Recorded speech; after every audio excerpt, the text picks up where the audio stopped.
السلام عليكم ورحمة الله وبركاته. مباراة الأهلي والزمالك نهائي كأس السوبر المصري. مبروك للأهلي السوبر المصري، السوبر المصري في الجزيرة. مبروك لكل جمهور النادي الأهلي. مباراة يعتبر الأهلي متسيدها من البداية للنهاية. من وجهة نظر الشوط الأول بنسبة فوق 80% الأهلي مستحوذ بيهاجم. الشوط التاني ممكن يكون فيه شوية تراجع، يعني ممكن نقول اللعيبة بتاخد نفسها عشان الضغط العالي اللي الأهلي كان بيلعب بيه في الشوط الأول. فالشوط التاني ممكن 50-50، وبرضه الأهلي كان أخطر. أخش على التقييمات بقى على طول. الشناوي 6/10. كنت عايز اديله درجة أكبر من كده، بس عنده خطأ في الشوط الأول.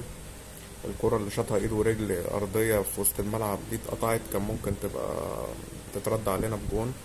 وفي خطأ في الشوط التاني، الكرة اللي طلعها بالبوكس. محمد هاني 4/10.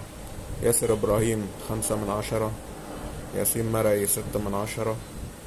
كوكا 6/10. مروان 8/10.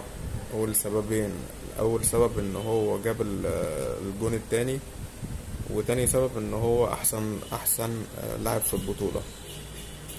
ديانج 7/10، مجهود كبير جدا. تريزيجيه 2/10. يعني الماتش كله لحد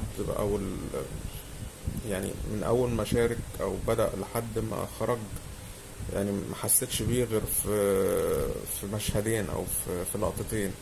لقطة في الشوط الأول، شوطة جنب القايم، والشوطة في الدقيقة 35 كانت فوق العارضة.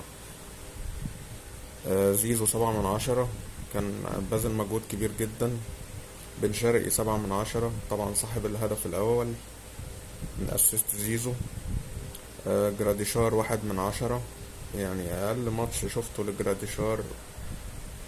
يعني ما كانش ليه أي ظهور، ما كانش مجهود، يعني كان مجهود قليل. مش عارف هو كان بيلعب على الإصابة ولا إيه. البودلة طاهر محمد طاهر، يعني رغم ان هو لعب حوالي 40 دقيقة، بس اديله 5/10. كان مجهوده كويس جدا وكان فعال. وفي كام لقطة كده ناحية الشمال على الخط، وصنع الهدف التاني لمروان. بن رمضان 3/10، يعني ما حسيتش بيه قوي مع انه نزل في الدقيقة 69. وبيكهام 2/10. ألف مبروك للأهلي.